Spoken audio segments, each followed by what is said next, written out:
Today is the free orientation regarding history optionals. For everyone, UPSC preparation, if you come into it, the time period for optional preparation is the matter of concern. Because there are so many options. What to choose itself a great confusion for many of the aspirants. எதை choose பண்ணலாம், எந்த optional choose பண்ணலாம். So when the confusion comes like this, I used to say, உங்களுக்கு எந்த optional பிடிக்குதோ, what you like, what you love, what it is close to your heart, choose that optional. Concept புரியுதா? Optional choose பண்ணும்போது what you like, what you love, and what is close to your heart. Okay, close to your heart. உங்க இதயத்துக்கு பிடிச்சமான subject இருக்கும், அதை ஆப்ஷனலா choose பண்ணலாம். Sir, அப்புறம் இதயத்துக்கு பிடிச்ச மாதிரி நிறைய சப்ஜெக்ட் இருக்கு, மல்டிபிள் சப்ஜெக்ட்லாம் இருக்கே சார், ஒன்னு பிடிச்சா பரவாயில்ல, 4 பிடிக்குது, நான் எப்படி ஆப்ஷனல் சூஸ் பண்றது? 4 சப்ஜெக்ட் உங்களுக்கு பிடிச்சிருந்தாலும் what you have to do, you have to check with the previous year questions.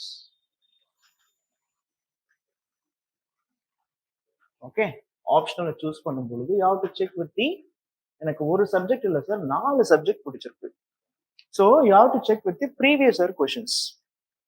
You have to check with the syllabus.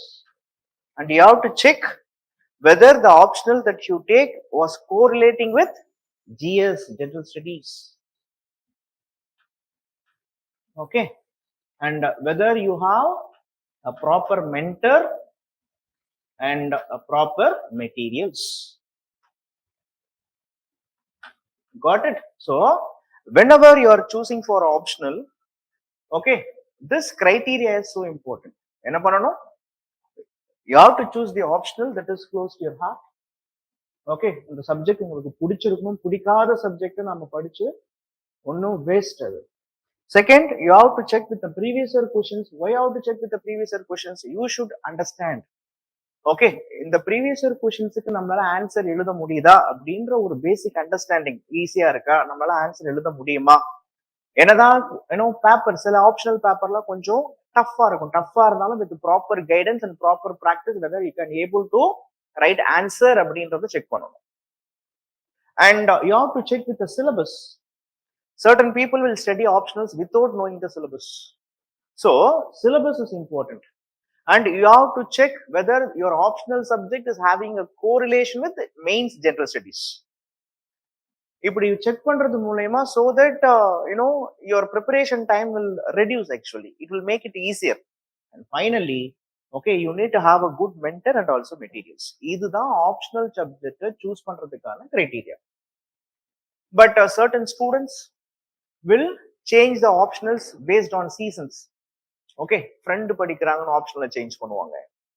இந்த வருஷம் ஒரு ஆப்ஷன் எடுப்பாங்க, அடுத்த வருஷம் the next year they will go for another option. So this kind of changing the optional should not be done, because it will even pull your preparation time period. So with this context, I'm just going to take about the importance of history options. Got it? In the criteria la ipo neenga enna sir panna poringa appadina, we are just going to deal with history options. History. Listen my dears, history in your UPSC preparation, it is coming in prelims, it is coming in your mains, and it is coming in your interview also. In interview they will ask you your personal history.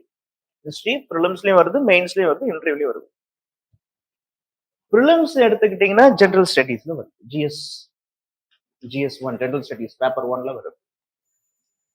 Whereas if you take mains, the topic history is coming predominantly in general studies 1, GS1, And GS2, how sir, in GS2 there was a particular subject called international relations. That international relations where you need to have certain historical background. So history impulse will be there. And in GS3, especially in GS3, there is a subject called internal security that is based on the historical background. And in GS4, also history was coming in the philosophical and the psychological part. Especially they will ask you the questions like what was the lessons that we can learn from the great leaders' life. So history is coming in mains also. In addition to that, in mains, particularly optional subject, listen carefully. Okay, optional subject, we know optional subject was having paper 1 and also paper 2. Paper 1 irukku, paper 2 irukku. Okay, you should know this paper 1 carries 250 mark. Paper 2 carries 250 mark. So totally how many marks were optionals? How much of marks were optional? So it was 500 marks. Why I am stressing here is there are so many instances you can see. There are certain aspirants who scored well in GS but not in options. Okay, and there are so many instances where students who scored less in the GS, who scored more in the optionals, and finally they will be in the first 100 rank of the mark list or score list. So optional plays a very important area in UPSC preparation, and especially if you take history, there are so many myths in and around the subject history. Many of you may like history, may not. Okay, but general way, if you take history as the optional, there are certain things you need to understand. Why history is comparatively have many merits. History subject மற்ற subject விட எடுத்துக்கிட்டீங்கன்னா நிறைய merit இருக்கு. Okay, history optional have many merits. Merit number 1, ஏன் history optional நான் choose பண்ணணும், என்ன merit, இந்த ஆப்ஷனோட ஸ்பெஷாலிட்டி என்ன? ஃபர்ஸ்ட் பாயிண்ட் என்ன அப்படின்னு பாத்தீங்கன்னா, this optional is 75% of static part, 75% listen plus 25% of dynamic. What is the static or dynamic? 75% of history can be the syllabus. 75% of the history syllabus can be covered in books. Book itself. History books marketla nariya available irukku. Good quality content books are available in the market. So 75% of the syllabus can be covered. Okay, if you have a book, and in market many books are all available for preparing for history options. Whereas why I refer this 25% is dynamic is, many of you think history is completely static. It was not like. Today's current affairs is what? Tomorrow's history.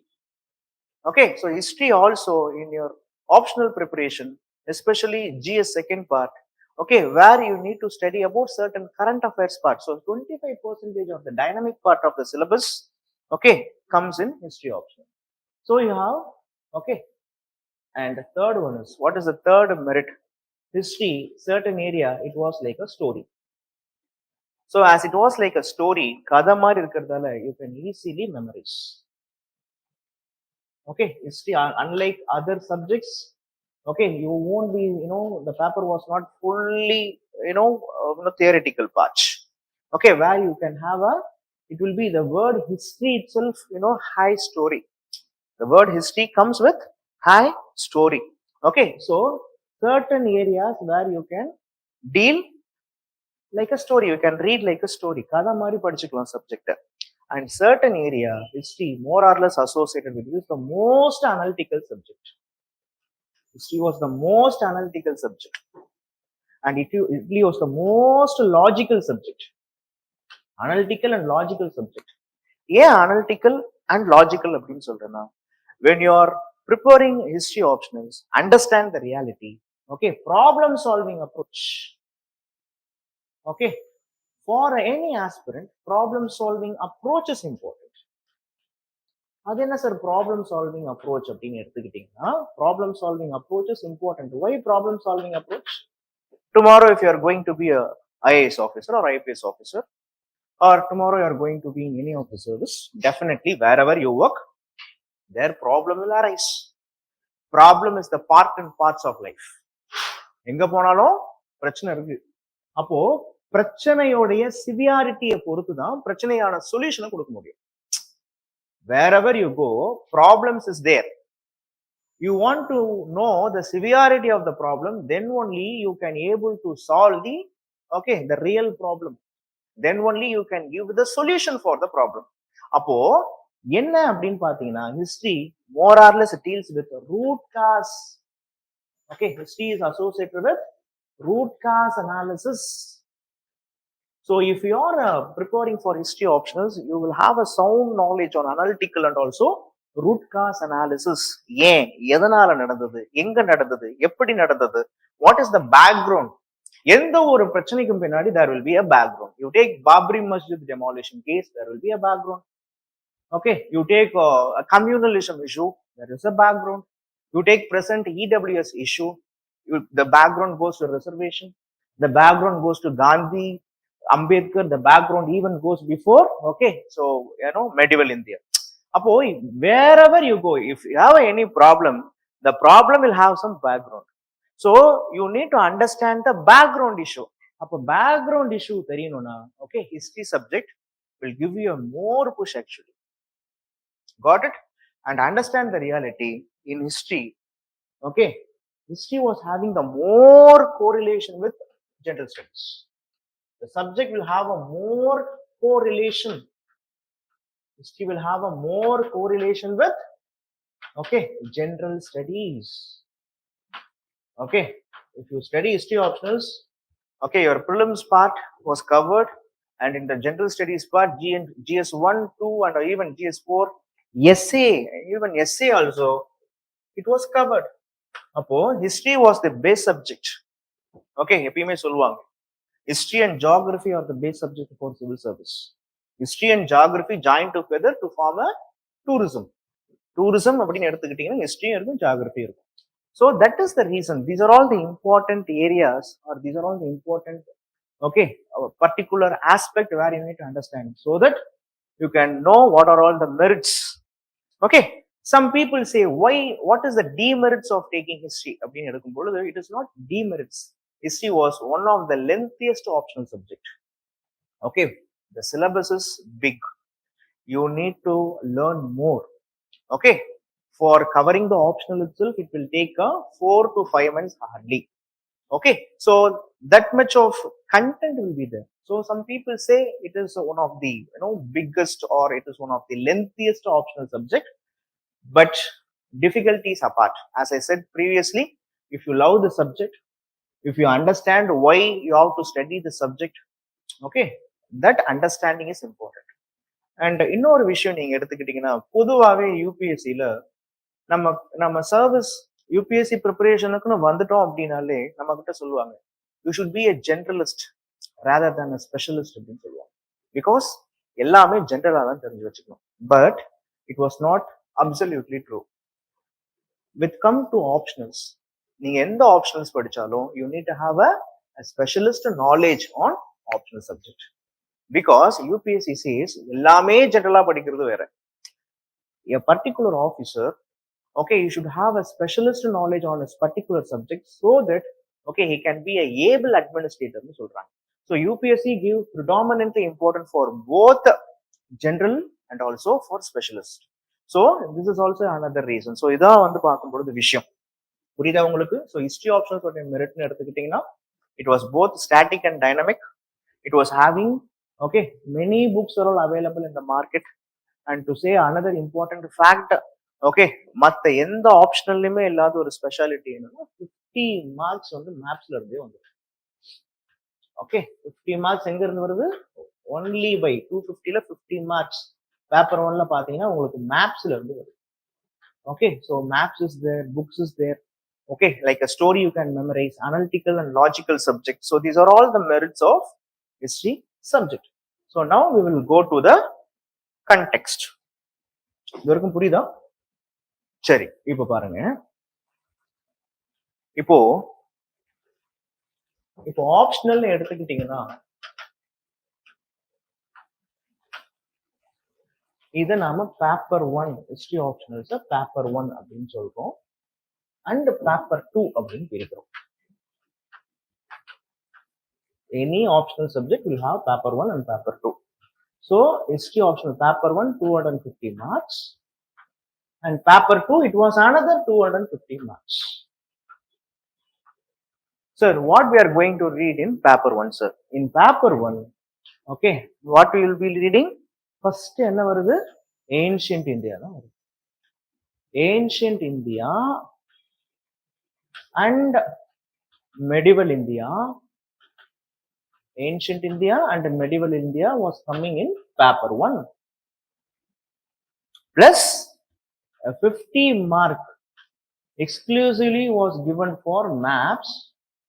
Okay, map based points. Map based points. Where you will be given a map and the map based points was there. And okay, including political history, where you will also have in portions that is arts and architecture, arts and culture. So the paper 1 of history optional consists of ancient India, medieval India and arts and culture. Okay, got it? புரியுதா உங்களுக்கு? Plus maps வருது. So 250 marks will be divided like this. And if you take paper 2, what is coming, you know? Modern India is coming. Modern India kaparama contemporary or post independence consolidation. Post independence consolidation. And last enna appadina world history. Got it? So the paper 1 consists of 250 marks, ancient, medieval, arts and culture. The paper 2 consists of another 250 marks, where you have modern, post-independence consolidation and also world history. புரியுதா உங்களுக்கு? அப்போ நீங்க பாருங்க, இதுல எதெல்லாம் உங்களுடைய prelims-ல வருது? Prelims-ல what is coming in your prelims? Ancient, medieval coming in your prelims. What is coming in this paper 1? What is coming in your mains? Ancient, medieval, even arts and culture also comes in your prelims and also in mains. புரியுதா? So paper 1ல strong அப்படினாலே prelims and mains நீங்க strong னு அர்த்தம். Paper 2 பாத்தீங்கன்னா exclusively paper 2 இப்போ modern எடுத்துக்கிட்டீங்கன்னா it is coming for prelims and mains, whereas post independence consolidation and world history only comes in your mains examination. இது ரெண்டுமே mains தான். ஓகே, ரெண்டுமே மெயின்ஸ் தான். புரியுதா உங்களுக்கு? சரி, ஓகே. அப்போ இதுதாங்க ஹிஸ்டரி ஆப்ஷனல்ஸ் உடைய செக்ரிகேஷன். நம்மள நிறைய பேருக்கு doubt, sir history is a popular optional in south or does history is a popular optional in UPSC இப்படிலாம் கேட்டுட்டு இருப்பாங்க. நீங்க லாஸ்ட் இயர் எடுத்துக்கிட்டீங்கன்னா all India 1 okay comes from history optional. Listen, to say the truth, UPSC, particularly if you look at it, the trends of UPSC, many South Indians, they have a perception or mindset that history is the most toughest subject of all time. It is not like that. ஏன்பா history உங்களுக்கு டஃப்னு கேட்கும்போது R ஏன் டஃப்னு நினைக்கும் பொழுது the system itself comes like this. நமக்கு தெரியும், நம்ம school டேஸ்ல நமக்கு எப்படி ஹிஸ்டரி நடத்திருப்பாங்கன்றது தெரியும். இட் இஸ் நாட் அந்த சப்ஜெக்டை அப்படியே மெமரைஸ் பண்ணி பைஹார்ட் பண்ணி வாமிட் பண்ணக்கூடிய சப்ஜெக்ட் நிறைய பேர் நினைச்சிட்டு இருக்காங்க. அப்படி கிடையாது. ரொம்ப ஒரு இன்ட்ரெஸ்டிங்கான ஒரு சப்ஜெக்ட் அண்ட் நிறைய இயர்ஸ் இருக்கும் சார். நிறைய பர்சனாலிட்டிஸ் இருப்பாங்க. அந்த இயர்ஸ் அண்ட் பர்சனாலிட்டிஸை நான் மனப்பாடம் பண்ணி என்ன சார் பண்ண போறேன்? எவனோ எங்கேயோ வாழ்ந்தான், இருந்தான், செத்து போயிட்டான், அவனை பத்திலாம் நான் ஏன் படிக்கணும்? இப்படின்ற மைண்ட் செட் இருக்கும். அதனாலயும் ஹிஸ்டரியை வந்து நிறைய பேர் எடுக்கிறதுக்கு யோசிப்பாங்க. அண்ட் பாயிண்ட் நம்பர் 3 என்ன அப்படின்னு பாத்தீங்கன்னா, with come to the words, Even in preliminary examination, there are certain words will come. For example, Banjaras.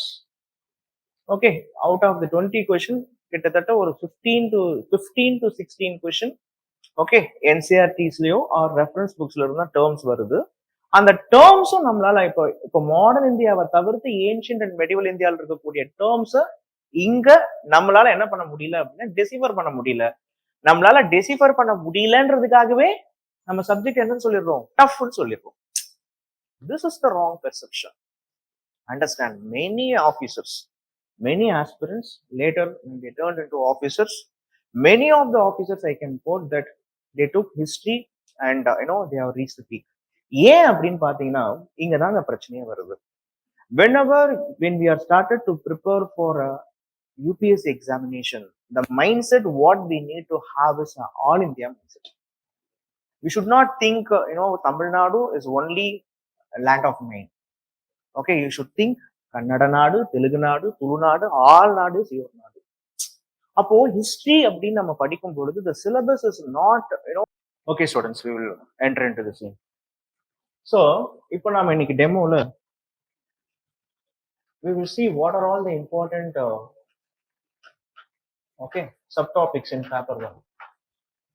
You take ancient India.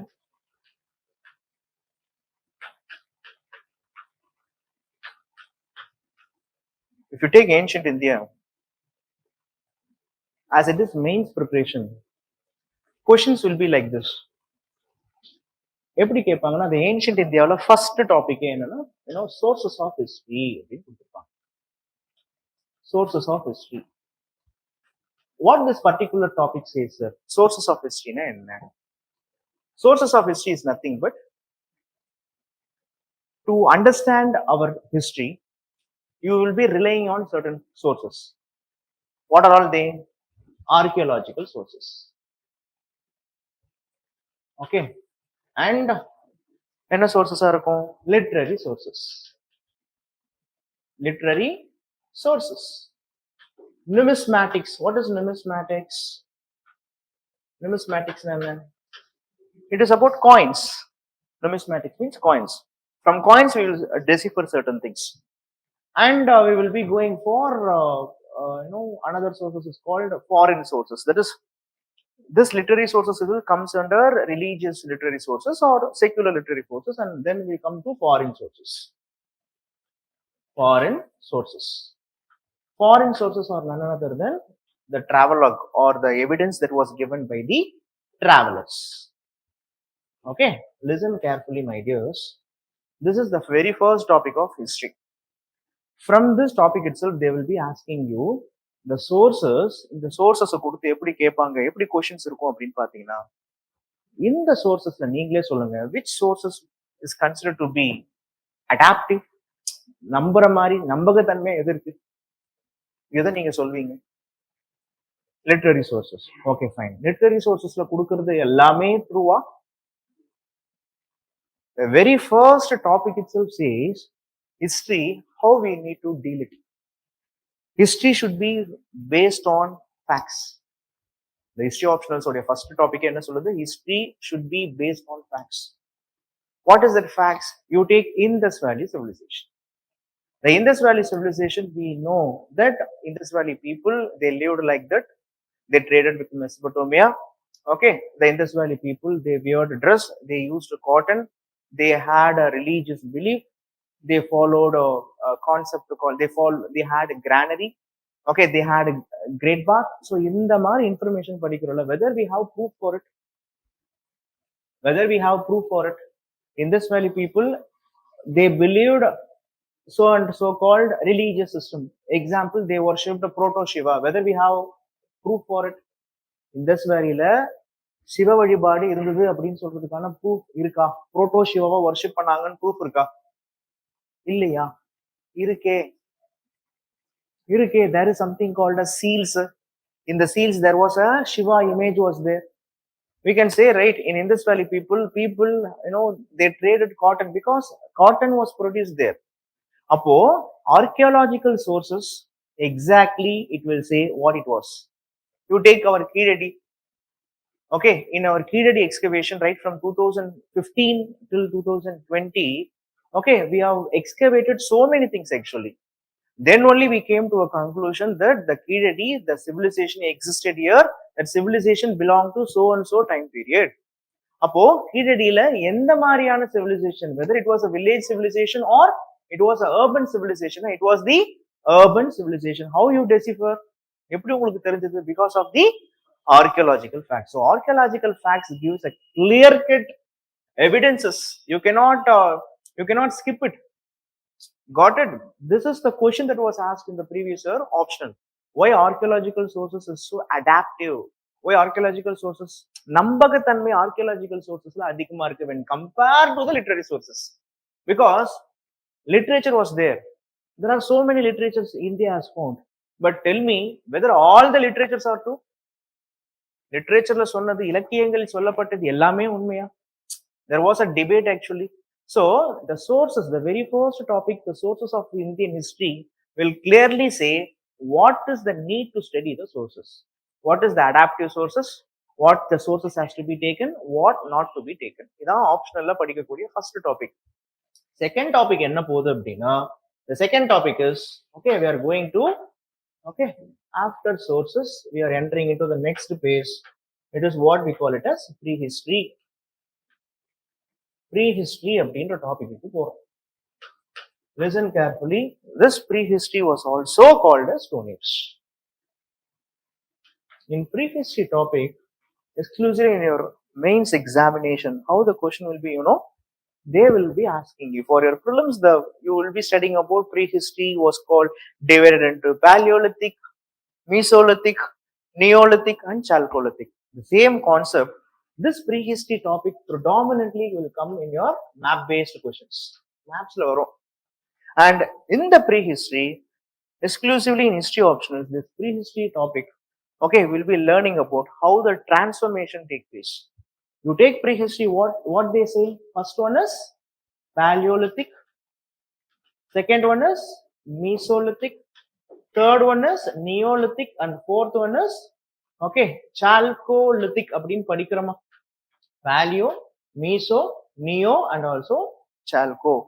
Paleolithic means what? Old Stone Age. Yes or no? Meso means middle Stone Age.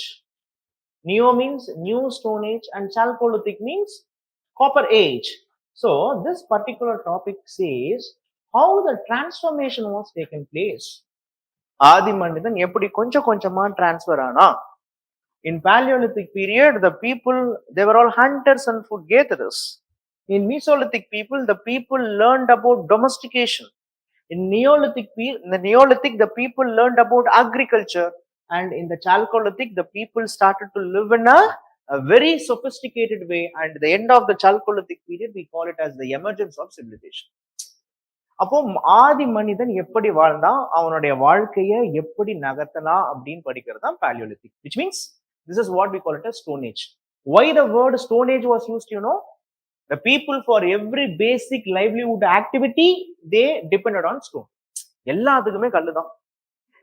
So very long time period it was. So prehistory starts from, okay, Stone Age, that is right from Stone Age அப்படின்னு எடுத்துக்கிட்டீங்கன்னா, the time period is 2 million BCE. 2 million BCE to, okay, it was up to, okay, 2500 BCE.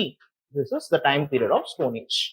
So in the time period of Stone Age, we will be reading about how our ancestors was, what the food, what was their occupation, okay, what was the climatic condition, is there importance given to art and culture, it was any importance given to the social life. மக்கள் எப்படி வாழ்ந்தாங்க? சந்தோஷமா வாழ்ந்தாங்களா? குடும்பமா வாழ்ந்தாங்களா? தனியா வாழ்ந்தாங்களா? எப்படி வாழ்ந்தாங்க? So அவங்க எப்படி வாழ்ந்தாங்க அப்படின்றது படிக்கிறது தான் என்னன்னா first part. Ancient India first part. This particular chapter is predominantly important for map based question. How will they will ask you question? In history optionals, they will, for example, I will tell you how the map based questions will be asked so that you will be understanding the subject very clearly. Listen carefully. They will take a place called Adichanallur. Okay, Adichanallur. Okay, listen carefully. In history optionals, they will give you a map. Okay, they will place many points here. 1, 2, 3, 4, 5, 6, 7th down south la inga ஆதிச்சநல்லூர்னு கொடுத்திருப்பாங்க. In 7th they will be writing as, okay, if you take a question, number 1 corresponds to Bimbatka, number 2 corresponds to Gori, but they won't give you directly. You take number 1, they will give you prehistoric. Okay, tell me about prehistoric rock painting sites. சொல்லுங்க பார்க்கலாம். The places were in central India. What was the famous prehistoric rock painting site in central India? Any idea? Central India ல இருக்கக்கூடிய famous prehistoric rock painting எங்க இருக்கு? நீங்க படிப்பீங்க. பிம்பத்கா படிச்சிருக்கீங்களா? Bimbatka was in Madhya Pradesh. Likewise, Adichanallur இங்க 7 கொடுத்துட்டு என்ன கொடுப்பானா, ஆதிச்சநல்லூர் அப்படின்னு எடுத்துக்கிட்டீங்கன்னா the site is famous for Mesolithic site. Famous Mesolithic site in South India. They will give you Mesolithic site in South India. Okay, South India.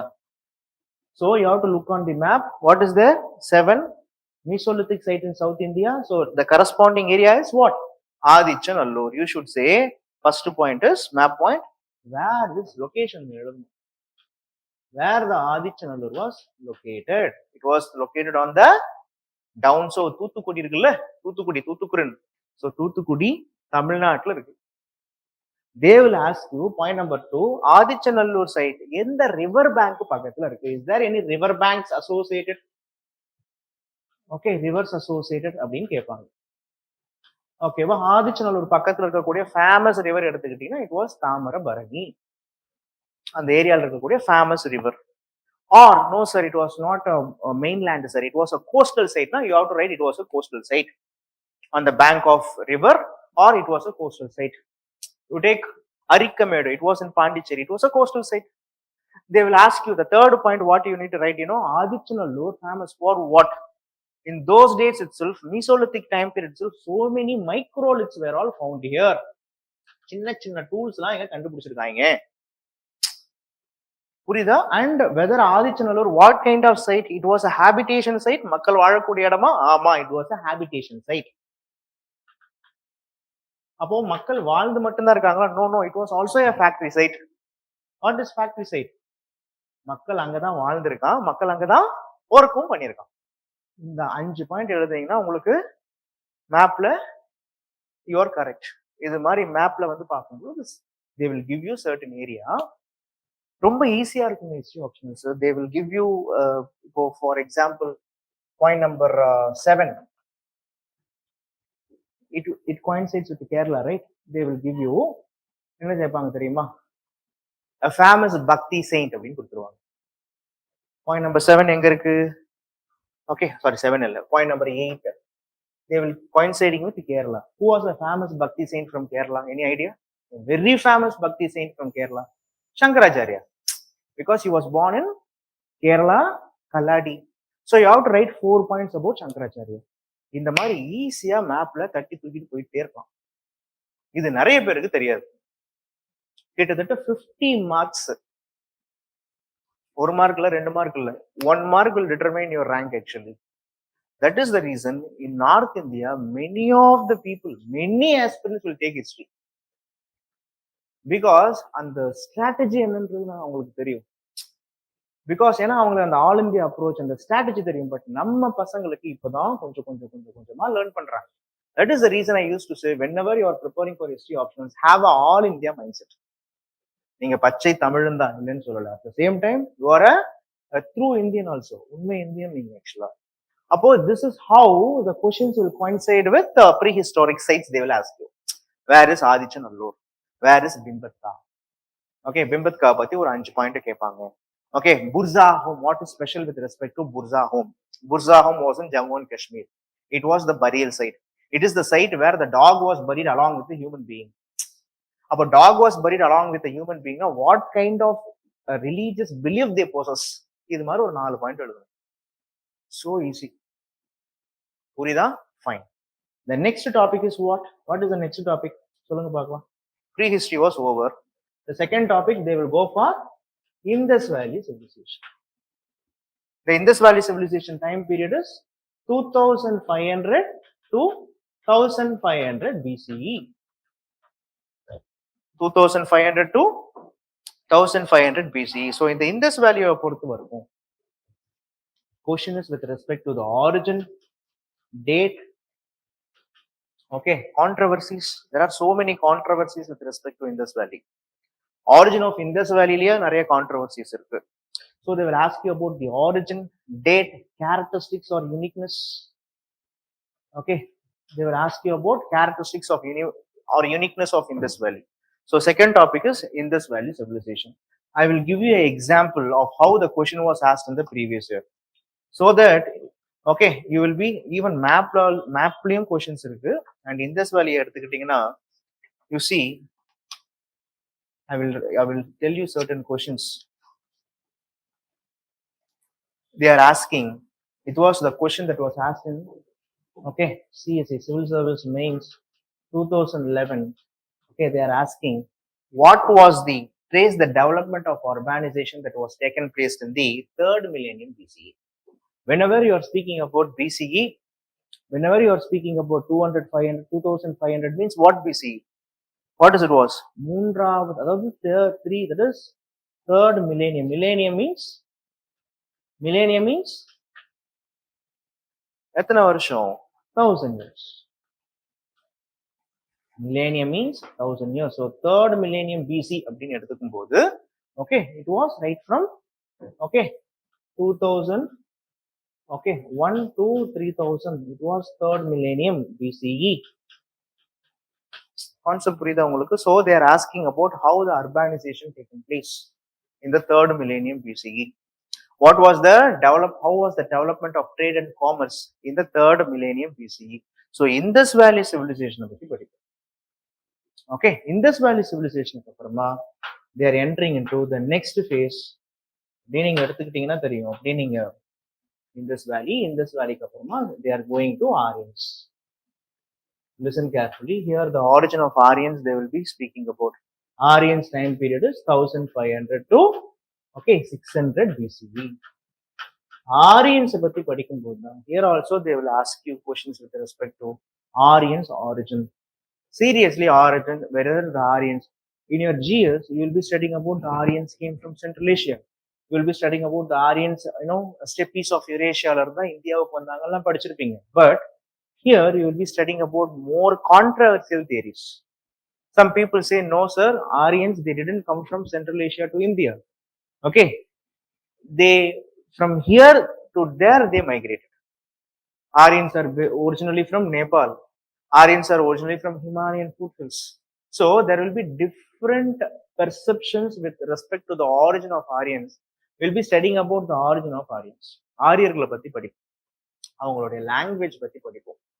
Seriously, Aryans time period இருந்தா historical period start ஆகுதுன்னு படிப்போம். Because before Aryans, Indus Valley civilization, listen, the Indus Valley period we call it as proto-history.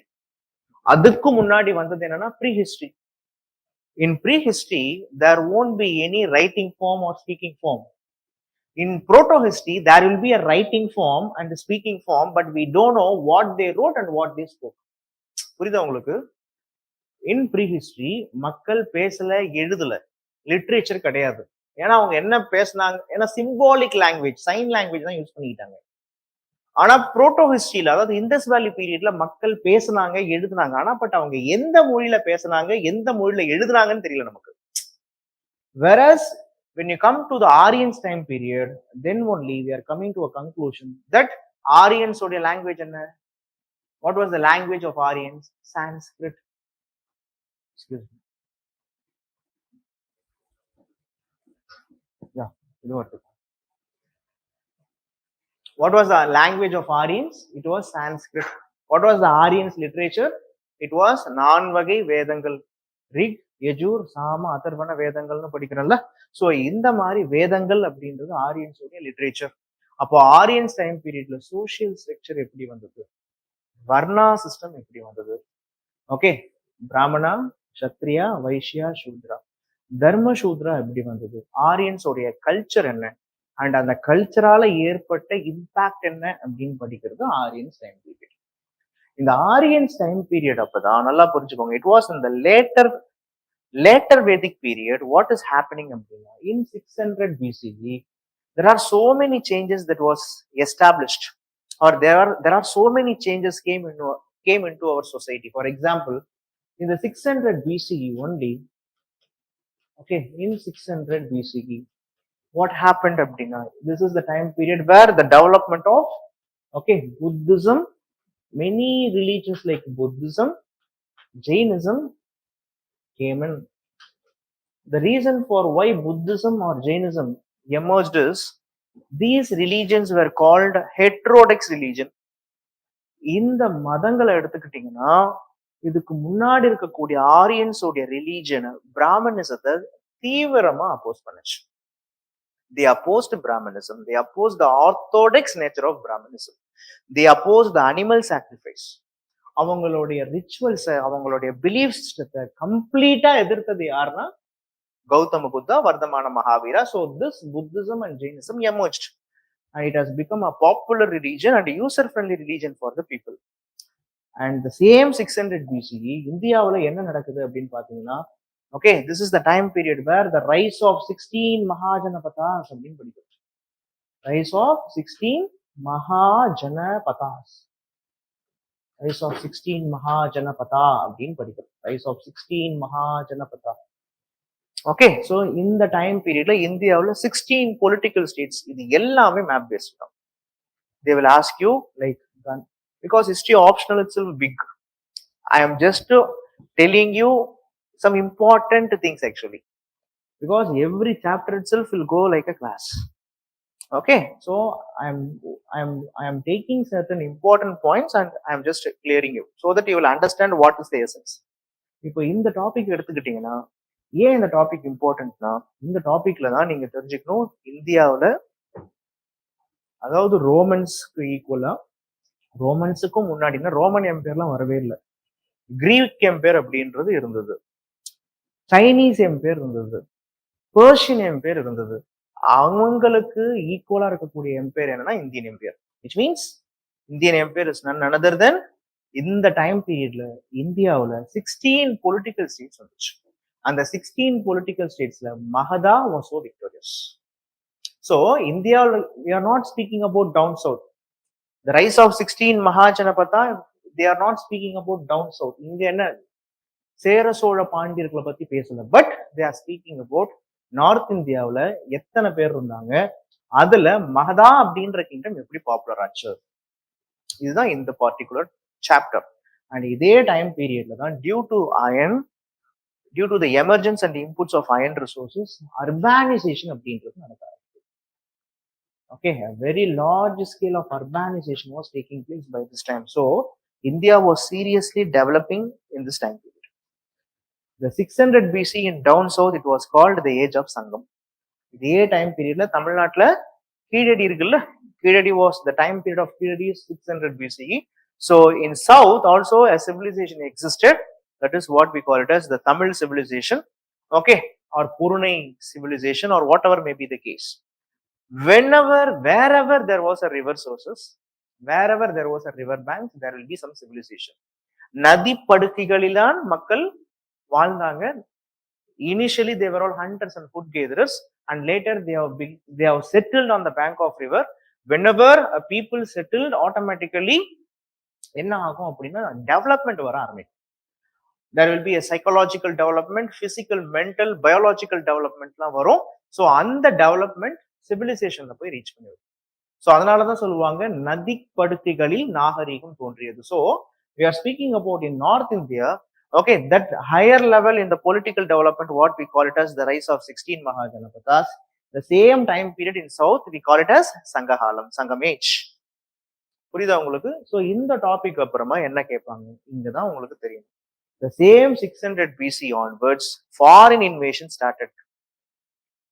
One point. இந்தியாவில் British மட்டும் India வந்து capture பண்ணல. பிரிட்டிஷுக்கு முன்னாடி நிறைய பேர் இந்தியாவுக்கு வந்திருக்காங்க. அப்படி முதல்ல இந்தியாவில் வந்து ஃபாரின் இன்வேஷன் என்னன்னா, இது ஃபாரின் இன்வேஷன் அப்படின்னு சொல்றதை விட அவர் Indian subcontinent. Okay, certain areas were all shared by Persians. Who are all these Persians? The Persians were also called as Mesopotamians or Sumerian. இவங்கெல்லாம் இன்னைக்கு இருக்கக்கூடிய ஈரான், ஈராக்ல வாழ்ந்தாங்க. இந்த பர்ஷியன்ஸ் என்ன பண்றாங்கன்னா, right from 600 okay to 500 BCE இந்தியாவில் or Indian north western part of India were subjugated with Persian territories. சரி, Persian வந்துட்டாங்க. Okay sir, super. பர்ஷியன்ஸுக்கு அப்புறமா இந்தியாவில் யார் வரா அப்படின்னு பாத்தீங்கன்னா, எக்ஸாக்ட்லி இந்த 400 BCE இந்தியாவுக்கு வரவர் யாரு? எக்ஸாக்ட்லி ஃப்ரம் 326 to 323 இந்தியாவில் யாருடைய இன்வேஷன் இருக்கு அப்படின்னா, அலெக்சாண்டருடைய இன்வேஷன். இந்த அலெக்சாண்டர் இன்வேஷனை தான் என்னன்னு சொல்றோம்? Okay, Alexander invasion was called Macedonian invasion. Macedonia. So கிரேக்கத்துல இருந்து என்ன பண்றாருன்னா, அவர் இங்க வர்றாரு. லாஜிக் புரியுதா உங்களுக்கு? கிரேக்கத்துல இருந்து இங்க வர்றாரு. ஸோ இந்த மாதிரி India was prone to foreign attacks. But at the same time இதெல்லாம் போயிட்டு இருக்கும் போதுதான்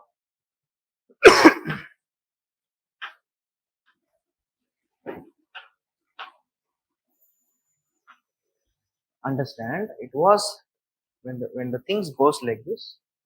It was in the 321 BCE.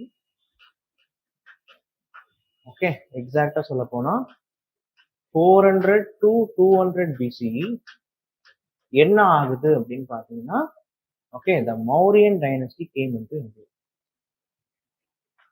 Mauryan Dynasty நம்ம யாரை பத்தி படிப்போம்?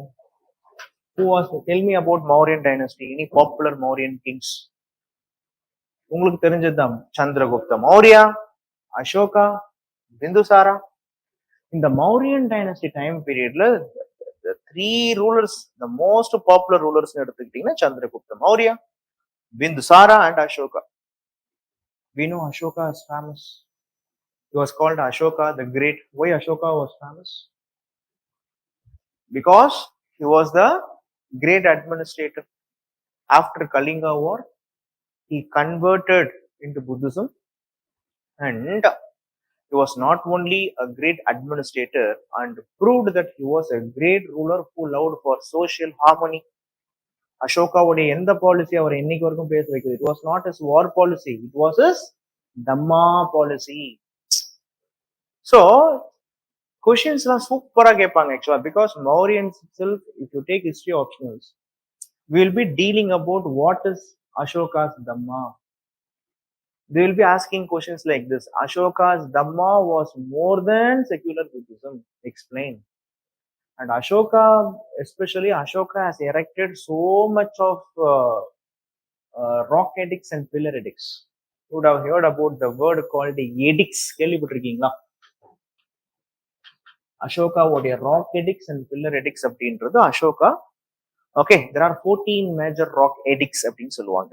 So this rock edicts and pillar edicts says what is the Dhamma policy and what are all the contribution that Ashoka done to Buddhism. அப்போ இது என்ன அப்படின்னு பாத்தீங்கன்னா, Mauryan time period. After Mauryan time period, okay, one of the most important interesting aspect of Mauryans is Mauryans were the first to politically unite Indian subcontinent. Okay, what history says here? அரசியல் ரீதியாக இந்தியாவை ஒருங்கிணைத்த முதல் பேரரசு யாருன்னா மௌரிய பேரரசு தான். Right from Afghanistan, even we say right from Persia to our Mysore, whose kingdom it was? It was the Mauryan kingdom. Ashoka, he had friendship with Sera, Sola, Pandya, Satavahana, except the South Indian rulers. Remaining all the rulers, were under the control of Ashoka's Mauryan empire. Appo, when we speak about Mauryan empire, we know that India was politically united by this greatest empire, and Mauryan dynasty exhibited a very centralized rule of being Sultan. It was not a feudal system, it was a centralized system. So after what happens? After Ashoka, followed by incompetent rulers, India யாருடைய கண்ட்ரோலுக்கு போகுது? Post Mauryans கண்ட்ரோலுக்கு போகுது. In the post-Mauryan time period, understand the importance. In the post-Mauryan time period, okay, in the post-Mauryan period, if you look at it, okay, the time period is right from 200 BCE to 300 Common Era. It's 500 years. Listen carefully. This post-Mauryan time period, no, this is very interesting area in Indian history, because post-Mauryan time period, we will be studying about why many foreigners invaded India. நீங்க இந்த வார்த்தையெல்லாம் கேள்விப்பட்டிருக்கீங்களா? Indo Greeks, Shakas, Kushanas, Parthians, and in India itself Shunga, Kanva, Chedi, Satavahana, யாரா நீங்களான்ற மாதிரி இருக்குல்ல. So these many regional dynasties and foreign rulers they invaded India. இந்த post Mauryan time பீரியடோட ஸ்பெஷாலிட்டி என்னன்னா, இந்த டைம் பீரியட் தான் கலிகாலம் அப்படின்னு சொல்றாங்க. Why it is called Kaligalam is the so-called social system that presented in India got collapsed. இதுக்கு முன்னாடி இருந்த ஒரு சிஸ்டம் கொலாப்ஸ் ஆக ஆரம்பிக்குது. So it is called Kaligalam. The post-Mauryan period, parallelly we call it as golden age of trade. And post-Mauryan time periodல தான் இந்தியாவில் religious சிஸ்டத்துல நிறைய சேஞ்சஸ் வந்துச்சு.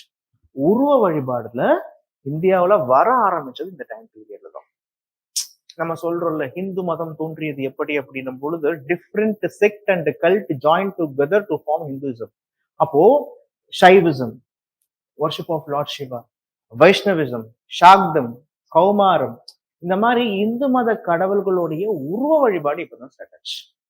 அண்ட் போஸ்ட் மௌரியன் டைம் பீரியட்ல தான் India was showing it's excellency towards trade and commerce, because we had contact with both western trade and also with eastern trade.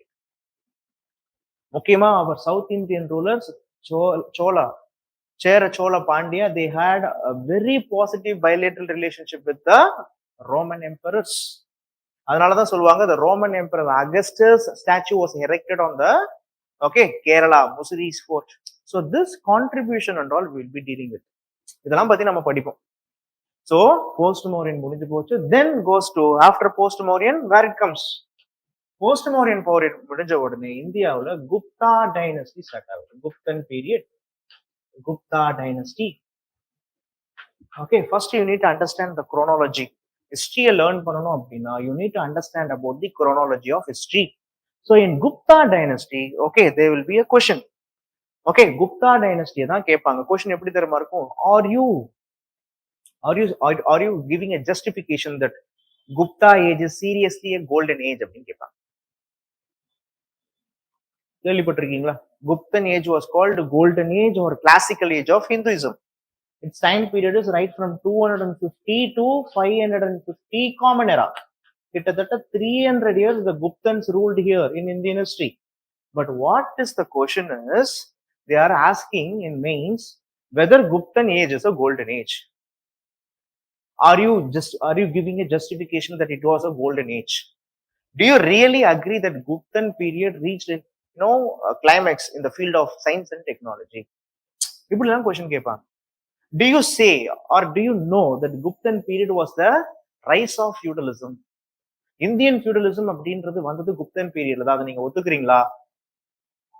Are you coming to a connotation that the emergence of feudalism is the reason for decline of Guptas? இதெல்லாம் learn பண்ணணும்னா what is feudalism தெரியும், what is western feudalism தெரியும், what is eastern feudalism தெரியும். அப்போ the particular history I am saying, in every area it is not only a story. The history what you study in GS is different. The history what you study for your GS prelims is different. But when it comes to mains optional point of view, we will be learning about what is feudalism, what is the basis of feudalism. Feudalism, always the optional will stress for what is the social life, political life, economic and also the religious life of the people. Concept புரியுதா? அப்போ Gupta time period எடுத்துக்கிட்டீங்கன்னா we are just going to give a justification, okay, with the inputs from the historians. We are just going to say that whether it is a golden age or not. So இந்த மாதிரி Gupta age இருக்கும். குப்தா ஏஜுக்கு அப்புறமா வர்றது என்ன அப்படின்னா Harsha and it's times. This Harsha age or Harsha and its time is the last time period of, or the last Harsha and its times. This was the last phase, Harsha and its times. This Harsha and its times was okay, one of the last chapter of ancient India. This time period is in 7th century common era. Concept புரிஞ்சுதா உங்களுக்கு? This is what with respect to ancient India. அப்போ ancient இந்தியால இதை தவிர்த்து என்னென்ன கேட்பாங்க arts and கல்ச்சர்ல? they will ask you with respect to temples, sculptures, temples, இதெல்லாம் கேட்பாங்க. ஆக்சுவலா அதாங்க ஹிஸ்டரிய, அதாவது இந்த கடல் இருக்கு இல்லைங்க, இந்த சமுத்திரத்தை எடுத்துட்டு வந்து ஒரு டம்ளர்ல அடைக்கிறது எப்படியோ அது மாதிரி ஹிஸ்டரி. ஓகே, இந்த 2 மணி நேரத்துல நான் என்ன சொன்னாலும் அது இவ்வளவுதான் இருக்கு. பிகாஸ் ஹிஸ்டரி அவ்வளோ இருக்கு. ஓகே, பட் எதுவா இருந்தாலும் பரவாயில்ல, இன்னைக்கு குரோனாலஜி நடத்திடுறேன். Okay, you see and you decide actually. Okay, so ancient India comes like this. Ancient இந்தியாவுக்கு அப்புறமா மெடிவல் இந்தியா வருது. Ancient India, medieval India. Medieval இந்தியாவோட டைம் பீரியட் எடுத்துக்கிட்டீங்கன்னா 7th century common era to 17th century common era. இந்த medieval இந்தியாவை 2ஆ பிரிக்கிறாங்க.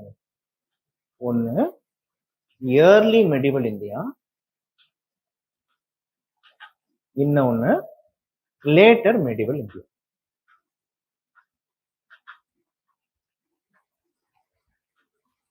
இந்த yearly medieval இந்தியாவுடைய time period right from 7th century to 7th century common era to 1206.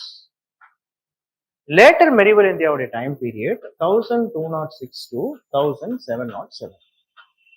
Simple நீங்க ஞாபகம் வச்சுக்கணும்னா, in early medieval India we will be studying about the transition time period.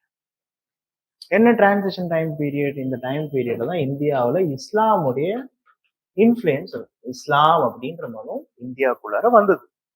What the impact it was created, whether Islam, what the impact, what the political impact it was created. Okay, and இஸ்லாத்துக்கு அப்புறமா இந்தியாவுல இஸ்லாம் when it was entering politically, what are all the serious problems that our Indian rulers faced? இந்தியாவில் எந்தெந்த rulers இருந்தாங்க, அவங்களுடைய political tussle எப்படி இருந்தது, strategically Indians எங்க வீக் ஆனாங்க, why so many foreign invasion comes exclusively from northwest India, ஒவ்வொரு தரையும் Khyber pollen பாஸ்ல இருந்து உள்ளார வரும்பொழுது என்ன ஆகுது, என்ன ஆச்சு, and what was the nature of Indian feudalism, இதெல்லாம் நம்ம படிக்கிறோம். இஸ்லாம் உங்களுக்கு ரொம்ப பாப்புலரா சொல்லணும் அப்படின்னா இந்த இயர்லி மெடிவல் இந்தியன் டைம் பீரியட்ல தான் நம்ம முகமது பின் காசிம், கேள்விப்பட்டிருக்கீங்களா? முகமது பின் காசிம் அப்படின்ற ரூலர் தான் இந்தியாவை ஃபர்ஸ்ட் அட்டாக் பண்ண Islamic ruler. Second ruler was Muhammad Ghazni. In the year of 998 to 1030, Muhammad Ghazni was the second ruler. Muhammad Ghazni was the second ruler who attacked India. Third ruler who attacked India, the person name is also Muhammad.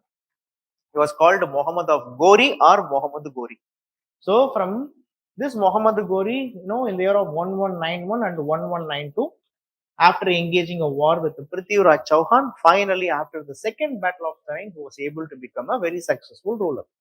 அப்போ early medieval India எடுத்துக்கிட்டீங்கன்னா we are just going to study about, and the same early medieval India where it comes the rule of Cholas, Pallavas and Cholas, because here we study about the imperial Chola dynasty, இடைக்கால சோழ வம்சம். So இதெல்லாம் early medieval இந்தியால படிப்போம். And later medieval India நீங்க எடுத்துக்கிட்டீங்கன்னா எக்ஸ்க்ளூசிவா என்ன சொல்றாங்க? Later medieval India what it comes, Delhi sultanate and Delhi சுல்தானேட்டுக்கு அப்புறமா வேற என்ன சார் அப்படின்னா முகல்ஸ் பத்தி படிக்கும். Delhi sultanate, Mughals and also Vijayanagar kingdom. Vijayanagar kingdom. You see, So the medieval and also we will be reading about Bhakti and Sufi movements. Bhakti and Sufi movements. Bhakti and Sufi. Listen carefully. இப்ப பாருங்க,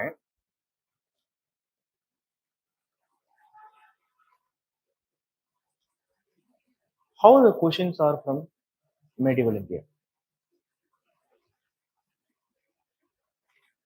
In previous year history optionals, there was a question that says, simply they will be asking, what was the contribution of the great king Krishna Devaraya? The particular chapter comes from Vijayanagar kingdom. This is a simple state fact question. You can write it.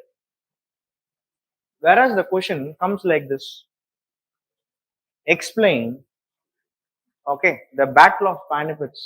Explain the battle of Panipats and the contribution of, explain the battle. They are asking like this: the first two battle of Panipat decided who to rule Delhi. The third battle of Panipat decided who not to rule Delhi. It was a question asked. And they will be asking you like this in GS: why so many empire shaking battles are fought on Panipat? What is the reason behind it? Okay, அப்போ இந்த medieval இந்தியாவுடைய questions தான் நீங்க எடுத்துக்கிட்டீங்கன்னா உங்களுக்கு எப்படி கேட்கறாங்க அப்படின்னா, they will be particularly asking about administration, okay, origin of a particular kingdom or the political tussle between the time period.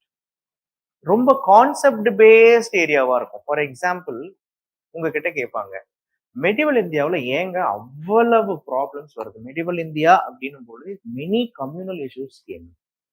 They will ask you simply, what is that? They will ask you to give a justification. Why so many communal issues are predominantly seen in medieval India? The concept is so simple. You have to explain like this. In medieval India, I will tell you, I will clear this concept like a story. Remember, when medieval India enters, when Islamic rulers enters into India, this Islamic foreign rulers, they believed a concept, they believed in the religion called Islam. Islam says there is only one God and the God is Allah. He was most gracious, most powerful, he was omnipresent and omnipotent. கடவுள் ஒருவரே, அவர் அல்லாஹ், அவர் எங்கும் நிறைந்திருக்கிறார், சர்வ வல்லமை கொண்டவர் இப்படின்னு சொல்லிட்டாங்க. Whereas you come to India, this invaders or the ideology that followed by this invaders, it was completely opposite with the ideology that was followed in India, in Hindustan. In ideology, in Hindustan, the predominant religion was Hinduism. Hinduism follows polytheism. Polytheism means pala kadavulgal, many gods. Many gods will have a different sect and cult. And in addition to this, Buddhism and Jainism were all there. So overall, you take it, the majority people were all Hindus, minorities were all Islamic people. When the minority Islamic people, when they try to convert a majority Hindu people, what will happen? When the minority Muslim people, when they try to convert or when they try to Islamization என்ன? இருக்கக்கூடிய மக்களை இஸ்லாத்துக்கு மாத்துறது. That is forcible Islamization. Voluntarily, I love Islam, I am going and adapting Islam, it's immaterial, அது விட்டுருங்க. But forcible conversion, what it was given the lead? No, it was given the lead for communalism. Point number one. So it was ideological clash. Point number two, whenever foreign invasion enters into India or whenever foreign rulers enters into India, they had the habit of destroying the temples or the religious shrines or structures. Not only with respect to Hindu temples and also with respect to Buddhist and also Jain images. For example, I will tell you, Nalanda University. This Nalanda University was burned by a foreign ruler called Bakhtiyar Khalji.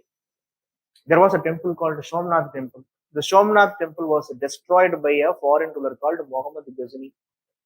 And there are many instances after when Islam politically entered India, there are many instances that Islam was, in the name of Islam, in the name of religion Islam, கோவில போய் உடன்னு சொல்லல.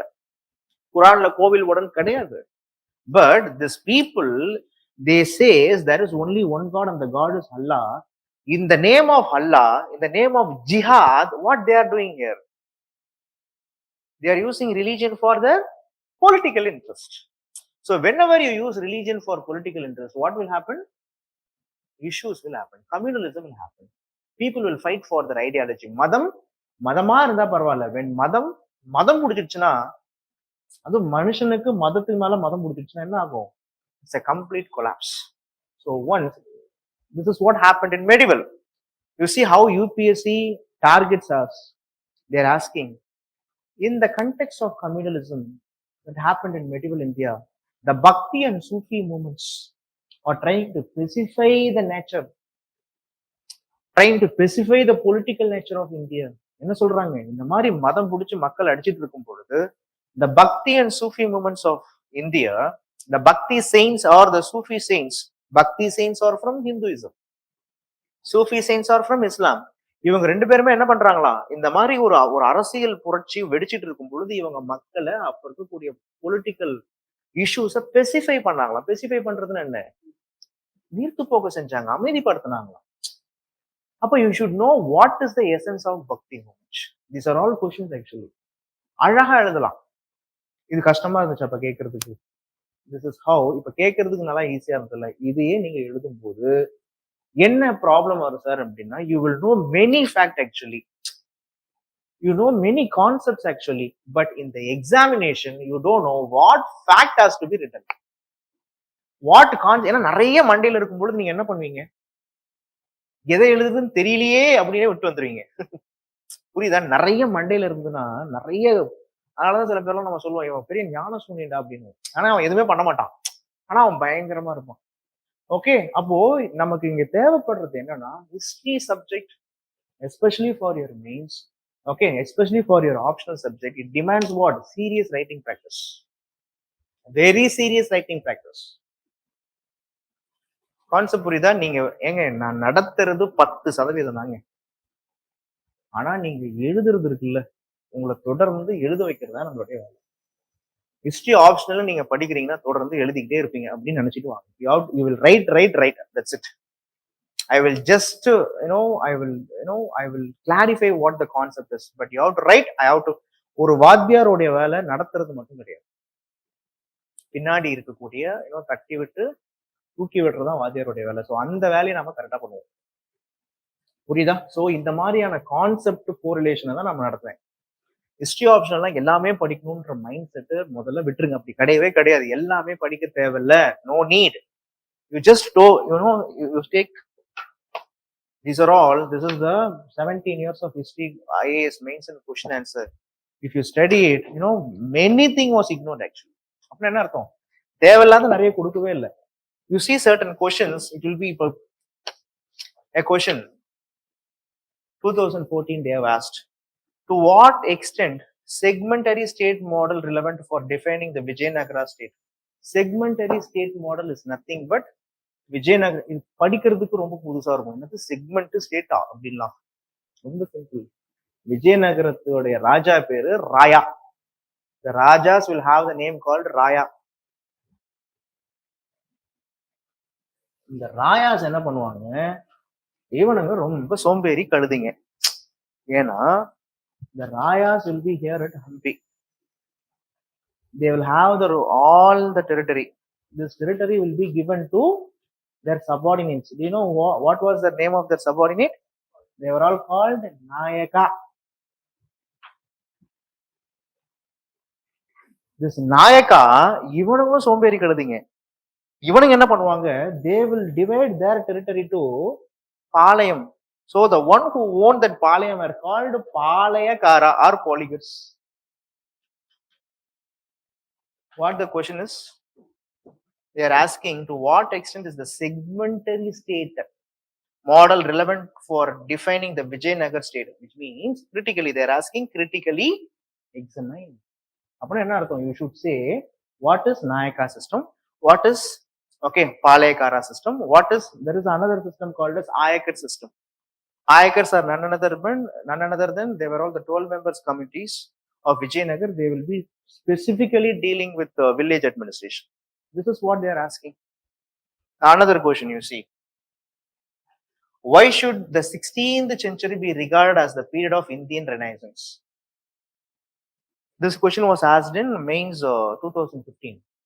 Understand, there are two areas where we call it as Indian Renaissance. The 19th century also we call it as Indian Renaissance, but in the modern period.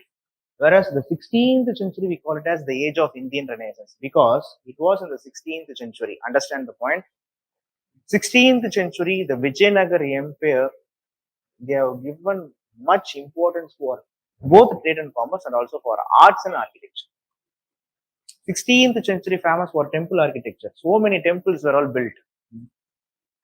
Tirunelveli temple, Yegambareshwara temple, Srirangam, Gopurams were all built. So Dravidian architecture, third phase was this. Krishnadevaraya patronized Ashtadigaja. Ashtadigaja na yaru? Ashta means 8. Digajas means scholars. Like Navaratnas, this bloody fellow patronized Ashtadigaja.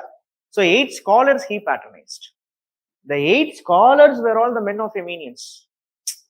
Men of eminence ஒவ்வொருத்தரும் தங்களுடைய துறைகள்ல வேற level பண்ணாங்க. One of the greatest fellow was Tenali Ramakrishna. So you see the word Renaissance coincide with European history. In Europe, the Renaissance time period is 14th, 15th century. Renaissance time period, Europe, art and literature emerged actually. Likewise, in 16th century in India, art, literature, science, everything was emerged. Concept புரியுதா உங்களுக்கு? So அதனால இந்த மாதிரி questions, these are all the questions comes from medieval India. That is the reason I used to say, if you are preparing for history optionals, you have to work out with the previous year questions. Daily 2 questions you have to work out. You see another question that was asked in 2007. The tenets of Hindu and Muslim mystics. Bhakti and Sufi movement in சொன்னல. The tenets of Hindu and Muslim mystics were similar enough that the ground was ripe for synthetic movements involving adherents of both religions.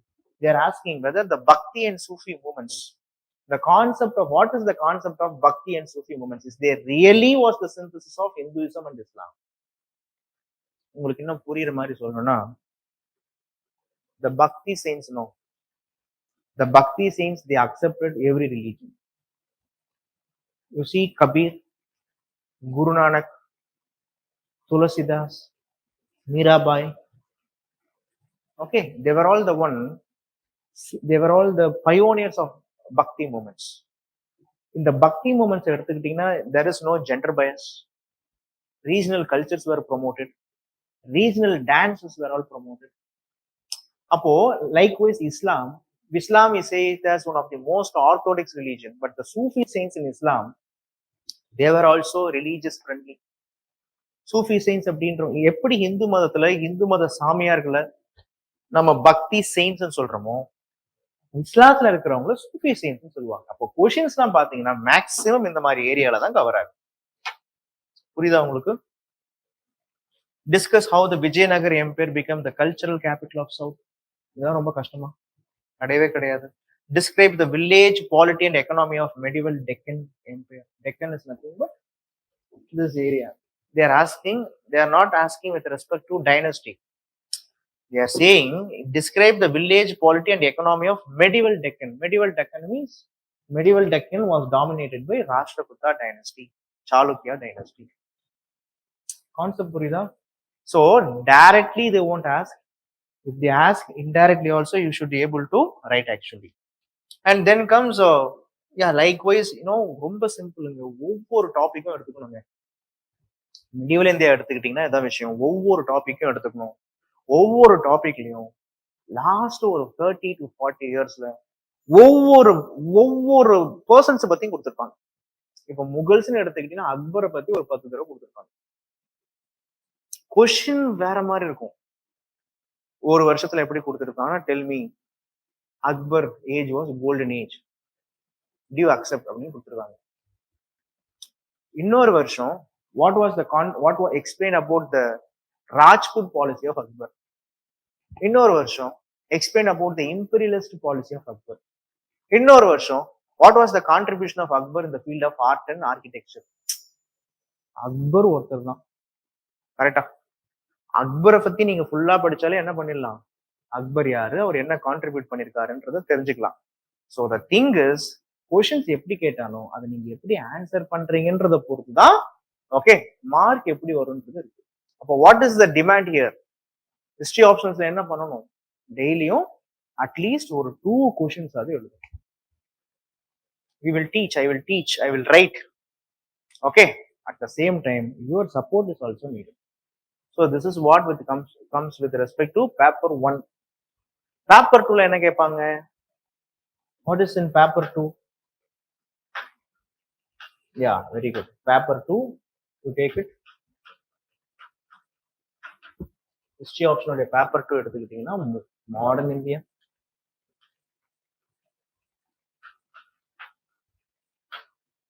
post independence,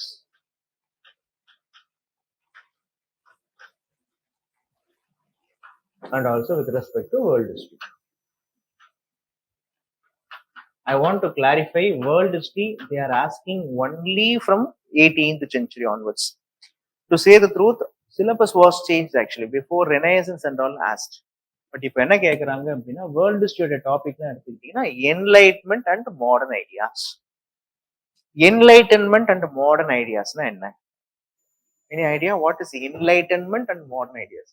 இந்த area உங்களுக்கு கொஞ்சம் நியூவா இருக்கும். அதாவதுங்க சிம்பிளா ஒரு story மாதிரி சொல்லி புரிய வைக்கிறேன். மெடிவல் டைம் பீரியட்ல மெடிவல் வேர்ல்டே டார்க் ஏஜ் அப்படின்னு சொல்லுவாங்க. ஏன் டார்க் ஏஜ் அப்படின்னு சொல்றாங்கன்னா, by the time period there is something called as absolutism was existing. Absolutism என்னன்னா, the king is considered to be the most ultimate of all time. The king is considered to be God.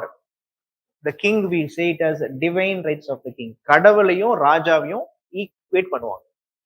அப்படி கடவுளையும் ராஜாவையும் equate பண்ணும்போது என்ன ஆகும் அப்படின்னா, okay the discretionary power of the king is more actually. King நினைச்சா என்ன வேணாலும் பண்ணலாம்.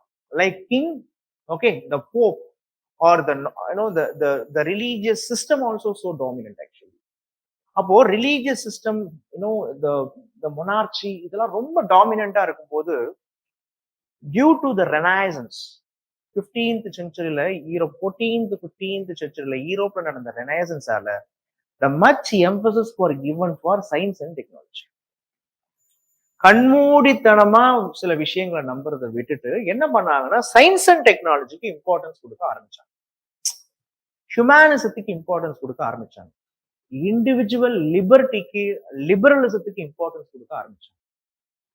ஒரு இண்டிவிஜுவலுடைய ப்ராப்ளத்தை யூனிவர்சல் ப்ராப்ளமா கன்சிடர் பண்ண ஆரம்பிச்சாங்க. ஜியோகிராபிக்கல் எக்ஸ்கவேஷனுக்கும் ஜியோகிராபிக்கல் டிஸ்கவரிக்கும் இன்வென்ஷனுக்கும் இம்பார்ட்டன்ஸ் கொடுக்க ஆரம்பிச்சாங்க. So when a society was giving importance for science and technology, automatically the society will progress. Okay, அப்போ என்ன ஆகுதுன்னா சொசைட்டில ஓகே நிறைய சேஞ்சஸ் வர ஆரம்பிக்குது. ஒரு பெஸ்ட் எக்ஸாம்பிள் சொல்லலாம் என்ன அப்படின்னா, இட் வாஸ் இந்த 16th century Niccolo Copernicus. He says that it was not the geocentric theory, it was the heliocentric theory is true. அது என்னது? Before the Bible says that the world is not okay rotating or revolving. Okay, the earth is stagnant. பூமி தான் வந்து அப்படியே நின்றுட்டு இருக்காமா, பூமியை சுத்தி தான் மற்ற பிளானட்ஸ் எல்லாம் சுத்திட்டு இருக்குன்னு சொன்னாங்க. அதான் ஜியோசென்ட்ரிக் தியரி. அது தப்பு அப்படின்னு முதல்ல அதை சொன்னது யாருன்னா காப்பர்னிக்கஸ். சயின்டிபிக்கா ப்ரூவ் பண்றாரு. ஆனா பட் அவர் என்ன சொல்லிட்டாங்க, you are speaking against the Bible. அதனால அவருடைய தீசிஸ பப்ளிஷ் பண்ண விடல, அவருடைய ரிசர்ச் பேப்பரை பப்ளிஷ் பண்ண விடாம என்ன பண்ணியாச்சு, அவரை ஜெயில அடிச்சு அவரும் செத்து போயிட்டாரு. ஆக்சுவலா பின்னாடி வந்த கலீலி அண்ட் கெப்லர் இவங்க மூலயமா தான் know it was the heliocentric theory was true அப்படின்னு வெளில தெரிய ஆரம்பிக்குது. So the 16th century 17th century யூரோப்ல எடுத்துக்கிட்டீங்கன்னா நிறைய சயின்டிபிக் இன்வென்ஷனுக்கு இம்பார்ட்டன்ஸ் கொடுத்தாங்க. Scientific knowledge, scientific temper increase ஆச்சு. And okay individual civil liberty பத்தி பேச ஆரம்பிச்சாங்க. தட் இண்டிவிஜுவல் சிவில் லிபர்ட்டி பத்தி பேச ஆரம்பிச்ச மிக முக்கியமான தலைவர்கள், they were all called enlightenment thinkers. They were all none other than Rousseau. கேள்விப்பட்டிருக்கீங்களா? Montesquieu, Rousseau, Voltaire. Voltaire, age itself the age of reason. Enlightenment, we call it as the age of reason. This is what we call it as enlightenment and modern ideas. இந்த மாதிரி modern ideas வருது. Concept புரியுதா? ராஜாராம் மோகன் Rai, who presented in 18th century, he was the fan of Voltaire. வால்டேரால தான் French ரெவல்யூஷனுடைய ஐடியாவான liberalism, liberty, equality, fraternity was the demand or the theme of French revolution. So இந்த தீம் ஆஃப் பிரெஞ்சு ரெவல்யூஷனை கொடுத்ததே யார் சார் அப்படின்னா வால்டேர். வால்டேரோடைய ஐடியா தான் we can say that the 18th century itself we call it as the age of reason or the age of Voltaire. அப்போ இவங்களை பத்தி படிப்போம். ஃபர்ஸ்ட் டாபிக் இதான். வேர்ல்ட் ஹிஸ்டரியில என்ன topic? First enlightenment and modern ideas. Next topic என்ன sir? I will take world history. First one is enlightenment and modern ideas. Second topic என்னன்னா the 18th century was the age of industrial revolution. Industrial revolution பத்தி படிப்போம். We will be studying about how the industrial revolution started, how the industrial revolution, this industrial revolution itself, okay, இதுதான் பால பாடம் எல்லாருக்குமே. Industrial revolution வச்சுதான் sociology, industrial revolution வச்சுதான் நம்ம Marxism படிப்போம். இண்டஸ்ட்ரியல் ரெவல்யூஷன் எல்லாமே ஒண்ணுமே கிடையாது. Because industrial revolution kindled the modern okay ideas. அப்ப இண்டஸ்ட்ரியல் ரெவல்யூஷனால என்ன ஆகுது அப்படின்னு பாத்தீங்கன்னா, what happening? England was developing, not developing, England has developed, but we are going to study the positive and the negative aspect of, in the historical aspect we are going to study about the positive and negative aspect of industrial revolution. The positive aspect, industrial revolution, okay, the people, okay, lifestyle was changed. The England has become a developed country. It has become the okay hub of manufacturing activities in the world. Okay, England, due to the investment, due to the much capital, England trade and commerce flourished. There was a global demand, so global supply. So because of this globalization, understand the reality, in the 18th century itself England traded with many of the world countries. அப்போ industrial ரெவல்யூஷனால England வளர்ந்தது, England develop ஆச்சு, industrialisation ஆச்சு, colonialism வந்துச்சு, imperialism வந்துச்சு. இதெல்லாம் படிக்கிறோம். இதெல்லாம் என்ன அப்படின்னா, வாட் இட் கிண்டில், இது என்ன நடந்துச்சு, என்னாச்சு? In the name of industrial revolution, இந்த நேம் ஆஃப் எக்ஸ்ட்ரீம் நேஷனலிசம், என் நாடு தான் நல்லா இருக்கணும், என் நாடு சூப்பரா இருக்கணும் அப்படின்ற கண்டெக்ட்ல என்ன பண்ணிட்டாங்க? What they do, they go for capturing the colonial countries. India was captured, சொல்ல போனா Asia was captured. Many of the countries in Asia was under the control of British, or many of the countries in the world are under the control of the colonial countries, like that is the colonial superpowers, like French, England, Germany, America, Japan. அப்போ 18th centuryல industrialisation, industrial revolution எப்படி வந்ததுன்னு படிப்போம். இந்த 18th centuryக்கு அப்புறமா நல்லா புரிஞ்சுக்கோங்க, it was இந்த 18th century a very important changes were all happened. ஒன்னு என்னன்னா American revolution. American revolution, because of the American revolution, what happened? The world democracy came into picture. The 13 native colonies of America, they fought against their own kingdom, British kingdom. So American revolution பத்தி படிப்போம், French revolution பத்தி படிப்போம். French revolution உடைய outburst and French revolution உடைய outcome, அதுதான் 19th century உடைய political system உடைய base. French revolutionனால லிபர்ட்டி, ஈக்வாலிட்டி, ஃப்ராட்டர்னிட்டின்ற வாய்ஸ் ரைஸ் ஆகுது. என்னதான் நெப்போலியன் போனபார்ட் பூர்பான் டைனஸ்டில ஆரம்பிக்கும். We will start from Bourbon dynasty. அப்சல்யூட்டிசம் was there. பிரெஞ்சுல இருக்கக்கூடிய ஸ்டேட்ஸ்ல யார் யார் என்னென்ன இருந்தாங்கன்றதெல்லாம் படிப்போம். அப்போ பிரான்ஸ்ல அதிகாரத்துக்கு எதிர்த்து ஒரு போர் நடக்குது, அதான் பிரெஞ்சு ரெவல்யூஷன். அப்போ பிரெஞ்சு ரெவல்யூஷனால என்ன ஆகுது அப்படின்னா, the concept of nationalism was spreading in Europe.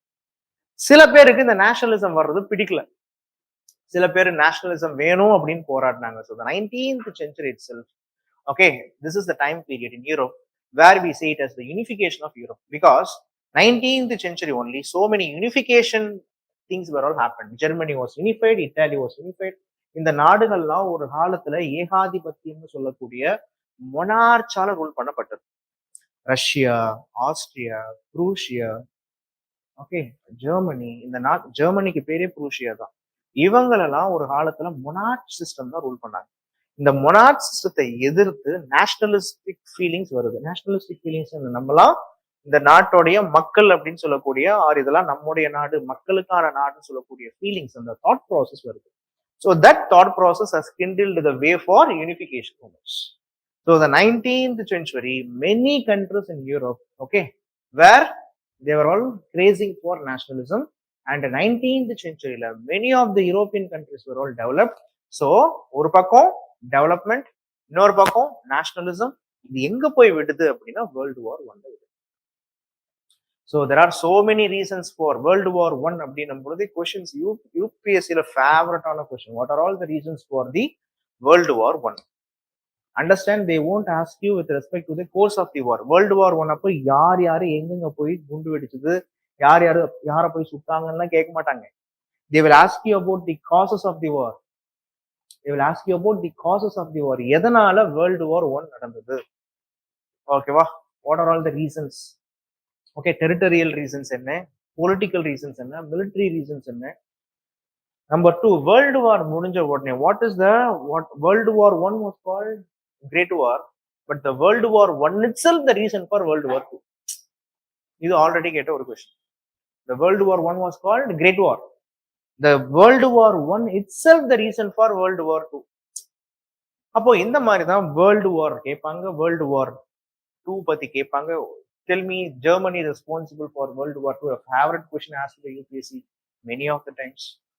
Explain the importance of League of Nations. After World War II, how the emergence of United Nations organization came in. These are all the dynamic part. என்னென்ன touch பண்ணுவாங்க? UNO touch பண்ணுவாங்க, Cuban Missile Crisis touch பண்ணுவாங்க. They will ask you about what are all the problems that exist in Middle East. Okay, அராப் nationalism touch பண்ணுவாங்க. இதெல்லாம் நீங்க இப்போ current அஃபேர்ஸ்ல படிப்பீங்க. Israel Palestine problem, liberalisation movement in South America, இந்த மாதிரி எல்லாமே இந்தந்த ஏரியா நீங்க எப்படி சொல்லலாம். உங்களுக்கு கியூபன் மிசில் கிரைசிஸ் பத்தி படிப்பீங்க, இந்தியா பாகிஸ்தான் இஷ்யூ பத்தி படிப்பீங்க. அப்போ the theatres of cold war, post world war II, okay, cold war and middle ஈஸ்ட்லயும் வெஸ்ட் ஏஷியாலையும் வேர்ல்ட்ல என்னென்ன நடந்ததுன்றதை பத்தி படிப்பீங்க. இதோடைய ஃபைனல் சாப்டர் தான் என்ன வரும் அப்படின்னு பாத்தீங்கன்னா disintegration of USSR. So syllabus நீங்க எடுத்துக்கிட்டீங்க அப்படின்னா 2003 வரைக்கும் கேட்பாங்க. 2003க்கு அப்புறமாவும் வரும். அது நீங்க கரண்ட் அஃபேர்ஸ்ல படிப்பீங்க.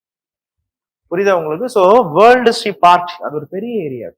But understand, the questions are from already என்ன கேட்டானோ அதான் திருப்பி கேட்டுட்டு இருக்கு. புரியுதா உங்களுக்கு? இப்போ மாடர்ன் இந்தியா ரொம்ப சிம்பிள். மாடர்ன் இந்தியா எங்க இருந்து கேட்கிறாங்க? Advent of Europeans topic. Advent of Europeans.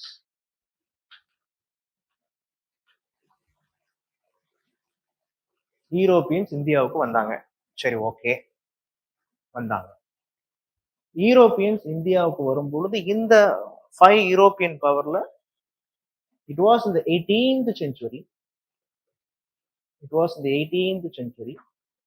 Among the 5 European powers who were dominating, the British were all dominating.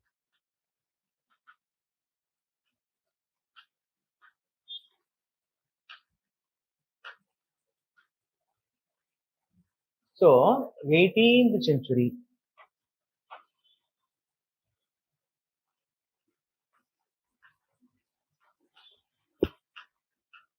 so modern India starts from 18th century. Modern இந்தியால யாரை பத்தி படிப்போம்? British பத்தி படிப்போம். என்ன பண்ணாங்க பிரிட்டிஷ்?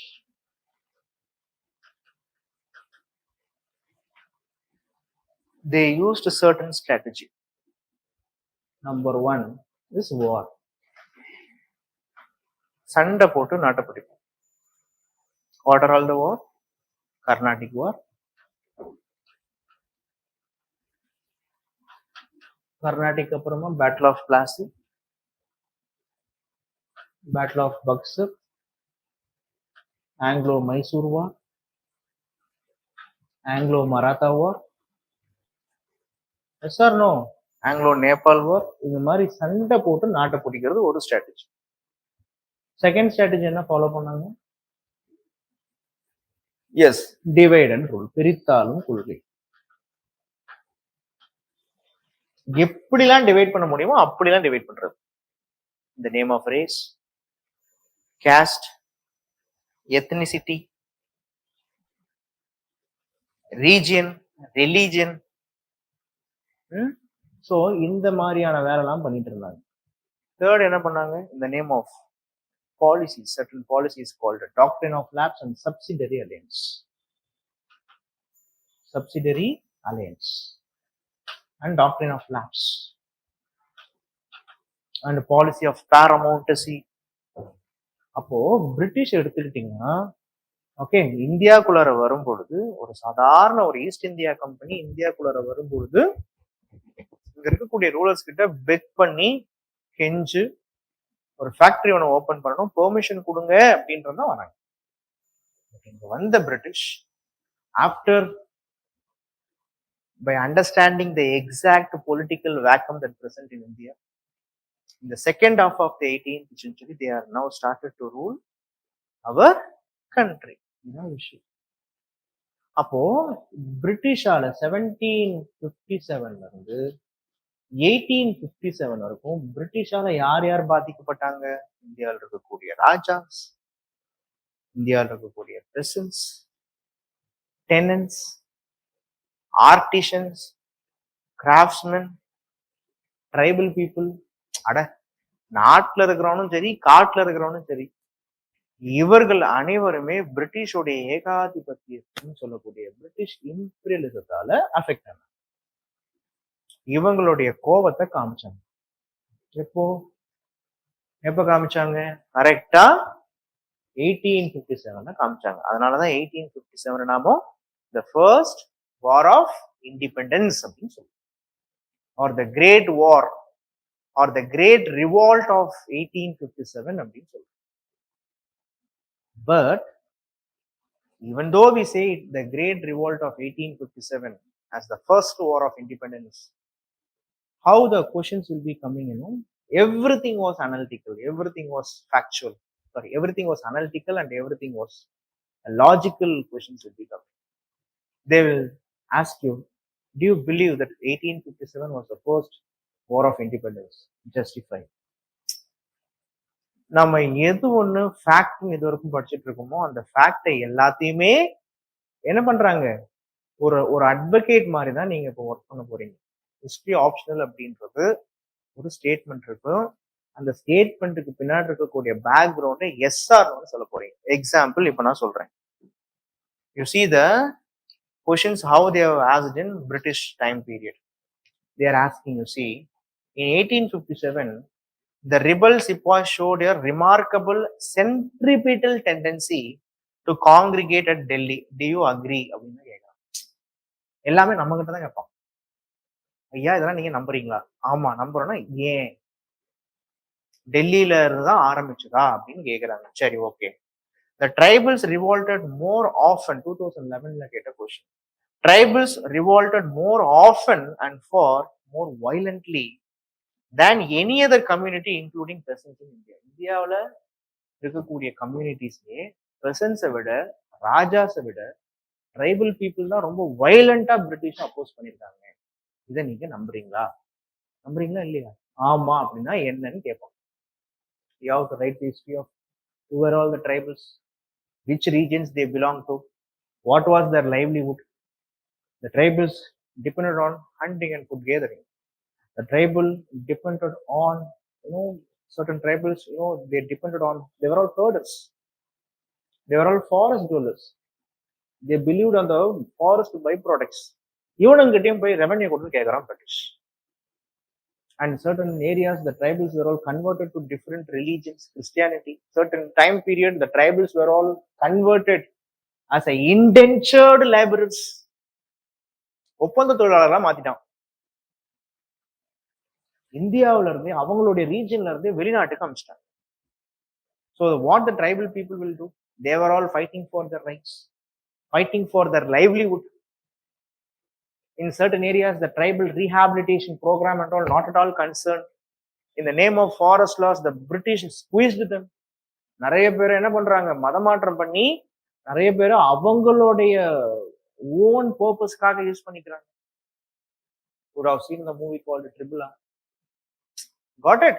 So இப்ப பாருங்க, அப்ப கேக்குறாங்க, அப்போ you have to say whether it was right or not. அப்போ violent struggle என்னென்ன நடந்துச்சு. There was another, you see.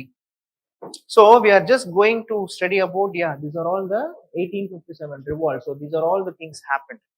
And after 1857, there was a rise of nationalism. Rise of nationalism. Rise of nationalism என்னங்க? What is rise of nationalism? தேசியவாதம். In the 1857 revolt, many of the Western educated Indians, இந்தியாவில் படிச்ச இந்தியர்கள், they didn't support blindly for British. They remained neutral. They later realizing இந்தியாவில் இந்த மாதிரி ஒரு பிரச்சனை நடக்குதுன்னா அதுக்கு காரணம் பிரிட்டிஷ் தான், பிரிட்டிஷோடைய ஆட்டிடியூட் தான், பிரிட்டிஷோடைய ரூல் இந்தியாவுக்கு, okay, it is not for empowerment. பிரிட்டிஷோடைய ஆட்சி இந்தியாவுக்கு, ஓகே, ஒரு எம்பவர்மெண்ட்டை கொடுக்கறதுக்காக, இந்தியன்ஸை மாத்துறதுக்காக அப்படி கிடையாது. our service is needed for their bureaucracy என்ற ஒரு thought process வருது. So after 1857 there was a thought process among the Western educated Indians that, okay, to fight against the British, first we need to understand, or the people of this nation should understand, that they belong to the same country, they belong to the same kith and kins. Okay, Kashmir to Kanyakumari வரைக்கும் பாத்தீங்கன்னா இந்த நாட்டில் இருக்கக்கூடிய ஒவ்வொருத்தரும், they may speak different language, they may believe different customs, they may believe in different behaviors, but ultimately we are all the son of the soil. மண்ணின் மைந்தர்கள் concept ஒரு concept புரியுதா? This is what we call it as rise of nationalism. The word nationalism is nothing but the feeling of oneness and commonness. So in the thought process, so rise of nationalism came. Okay, there are so many instances, there are many tendencies. They will ask you, what are all the tendencies or what are all the factors that are responsible for the spread of nationalism? எப்படி nationalism spread ஆகும்? எப்படி spread ஆச்சு 1857 அப்புறமா? எப்படிலாம் nationalism spread ஆகும்? First என்ன, பிரிட்டிஷோட administration certain areas it united as, for example, railways, roadways. There was a uniformity in administration, uniformity in exploitation. Socio-religious reforms responsible for India's nationalism. And, education, especially the Western education and also the vernacular education. The emergence of so many militant nationalists in India. The emergence of so many poets, so many scholars. They were all writing about British. They were all highlighting that the British nature in India. இந்த மாதிரிலாம் என்ன ஆகுது அப்படின்னா nationalism வருது. இந்த நேஷனலிசத்தோடைய peak தான் என்ன அப்படின்னா 1885 வந்த Indian national movement with the emergence of Indian National Congress.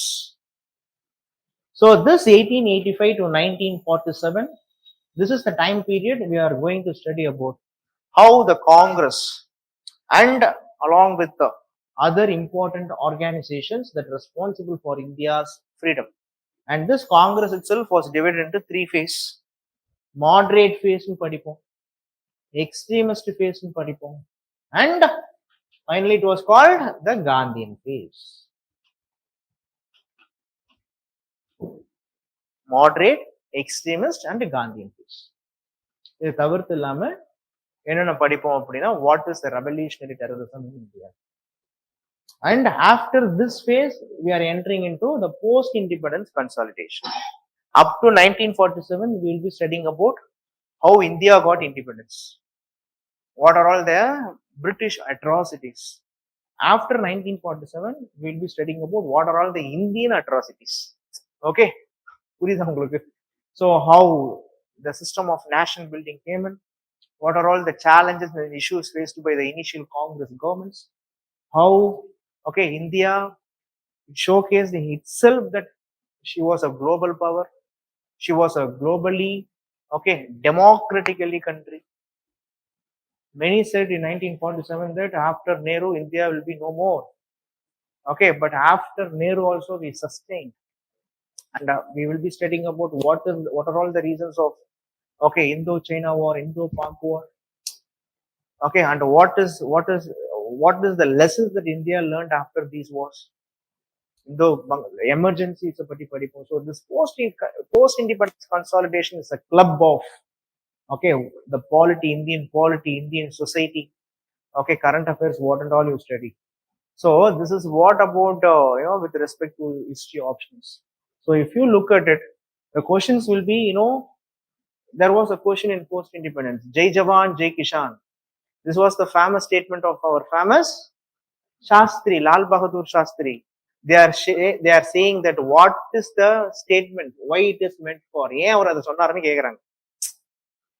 தெரியாதனமா அவர் சொல்லிட்டாரு சார் நம்ம சொல்ல முடியாது இல்லையா? சோ ஏன் அவர் சொன்னார்னா அதுக்கு பின்னாடி ஒரு ஹிஸ்டாரிக்கல் பேக்ரவுண்ட் இருக்கு. You have to correlate with the American dominance. Okay, அமெரிக்காவுடைய கோல்டு வார் டைம் பீரியட்ல நடந்த ஒரு மிகப்பெரிய ஒரு சூழ்ச்சி. Okay, 1971 Bangladesh liberation war is also like that. Why Indira was called India Shakti?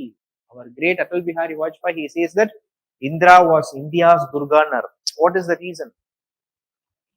இதெல்லாம் ஆரம்பிச்சு நம்ம எங்க வந்து முடிப்போம் அப்படின்னா அப் டு இருக்கக்கூடிய பிரசன்ட் கண்டிஷன். ஓகே, இன்னைக்கு இருக்கக்கூடிய டெரரிசம், இன்னைக்கு இருக்கக்கூடிய குளோபல் கிரைசிஸ், முக்கியமா பேண்டமிக், அதுல வந்து முடிப்போம். ஸோ மேல இருந்து கீழே வரைக்கும் எல்லாமே ஹிஸ்டரி ஆப்ஷன்ல கவர் ஆகும். புரியுதா உங்களுக்கு? அதான் சொல்றேன், this 2 hours is lightly actually கொஞ்சோண்டு இது. ஓகே, நீங்க கொஸ்டின்ஸ் பாத்தீங்கன்னா உங்களுக்கு தெரியும். You see, every small things we will be studying actually. முக்கியமா சொல்ல போனா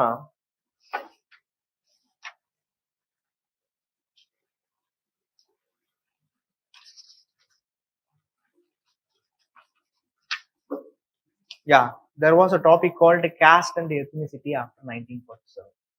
A question was asked, discuss the changing nature of Dalit assertion in India in 20th century. The question was asked in 2021. Last 2021 கேட்ட mains question. Discuss the changing nature of Dalit assertion in India in 20th century கேட்டிருக்காங்க. 21st century கேட்கல, 20th century. 20th century na you have to talk about Dr. B.R. Ambedkar. You have to go to Pune Pact. Okay, you have to study about Dr. B.R. Ambedkar, and you have to study about how the Dalit Panther movements emerged in 1974. Bahujan Samaj Party பத்தி தான் படிக்கும். புரியுதா உங்களுக்கு? இது ஒரு question. Analyze the various trends in Dalit movements in various post independence India. So whenever you speak about Dalits, post independence consolidation, it will give you a very important idea. How did Dr. B.R. Ambedkar try to seek a political solution to the problem of caste in India? Very important question that asked in 2016. Dr. B.R. Ambedkar இந்தியாவில் இருக்கக்கூடிய ஜாதியை ஒழிக்கணும்ன்றதுக்காக என்ன முயற்சி எடுத்தார்? எவ்வளவு அழகான question. ஒரு தடவை கொஸ்டின் கேட்டிருப்பாங்க, if Gandhi was not there in Indian national movement, then how will be the result? Gandhi இருந்தாலே என்ன பண்ணாரு நமக்கு தெரியாது, படிச்சாதான் புரியும் இல்லையா? காந்தி இந்தியன் நேஷனல் மூவ்மெண்ட்லயே இல்ல அப்படின்னா ஓகே என்ன நடக்கும் கேட்டிருக்காங்க. ஓகே, இந்த மாதிரி கொஸ்டின்ஸ் தான் இந்த கொஸ்டின்ஸை நீங்க ஒர்க் அவுட் பண்றது தான் இருக்கு. You see, would you agree, நம்ம கிட்ட கேட்கறாங்க, would you agree that India's efforts to pursue an independent foreign policy was a highlight of post 1947 politics? இந்தியாவுக்குன்னு ஒரு தனிப்பட்ட இண்டிபெண்டன்ட் ஃபாரின் பாலிசி இருக்கணும் அப்படின்றதான் 1947க்கு அப்புறமா இந்தியாவுல பேசப்பட்ட மிக முக்கியமான விஷயமா? Tell me why it is important to have an independent foreign policy. இதை நம்ம கிளாஸ்ல டிஸ்கஸ் பண்ணுவோம், பட் இருந்தாலும் இப்ப சொல்லுங்க, so that I will explain how it was. It is simply a story, but you have to write why India need to have an independent foreign policy. This is higher question இது, but history ஆப்ஷன்ஸ்ல வரும். சொல்லுங்க பார்க்கலாம். Shall I tell? முக்கியமான அந்த statement மட்டும் சொல்றேன், நீங்க புரிஞ்சுக்கணும். ஒன் லைன் சொல்றேன். 1945 World War II over.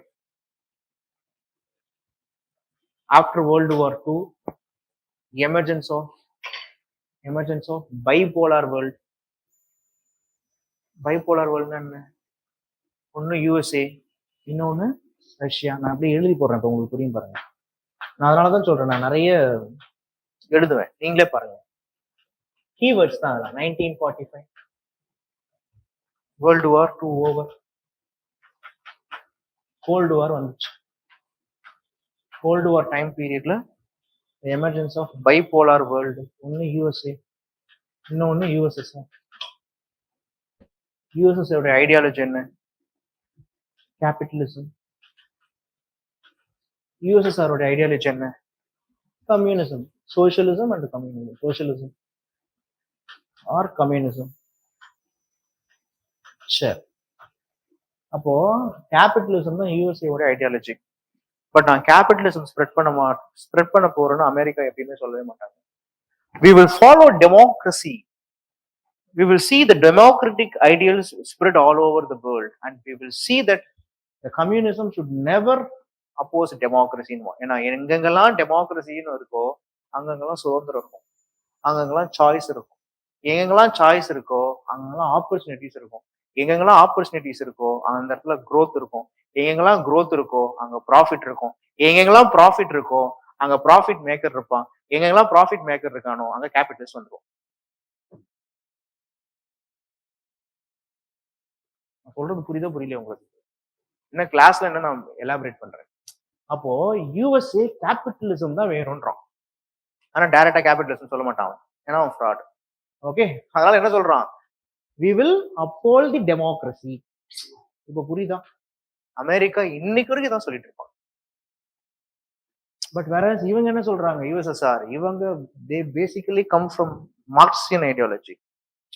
Okay, இவங்களுடைய பாயிண்டே என்ன அப்படின்னா, capitalism was the accumulation of resources, assets. Resource profit should not under the control of a single authority. It has to be shared. The nation has to be the lead maker. அவர் தான் lead, nation தான் லீடா இருக்கும். உழைப்பவர்களுக்கே உரிமை கொண்டாடணும். So workers of the world united or Karl Marx. அப்போ இந்த மாதிரி ஓகே ஒர்க்கர் கம்யூனிட்டிக்கு ப்ரிடாமினன்ஸ் கொடுத்தது, நேஷனலைசேஷனுக்கு இம்பார்ட்டன்ஸ் கொடுத்தது USSR. ஐடியாலஜியே வேற வேற. அப்போ என்ன ஆகுது அப்படின்னா, இவங்க என்ன பண்றாங்க? Now they are trying to form a military group. NATO 1949 north Atlantic treaty organisation, இவன் வார்ஷா பேக்ட். அப்போ after World War II, Cold War emerged. The Cold War, why we call it as Cold War, is not actually a hot war. It was Cold War, but it created a effect that hot war what it's created. It is a psychological war. சண்டை நடக்காது, ஆனா சண்டை எவ்வளவு pressure கொடுக்குமோ. இப்ப சில பேர்லாம் இருப்பான்ல, அடிக்க மாட்டான் ஆனா கெட்ட வார்த்தை பேசுவான். என்ன கலை? கெட்ட வார்த்தை பேசி பேசி இன்னொருத்தனை அழுவ விட்டுருவான்.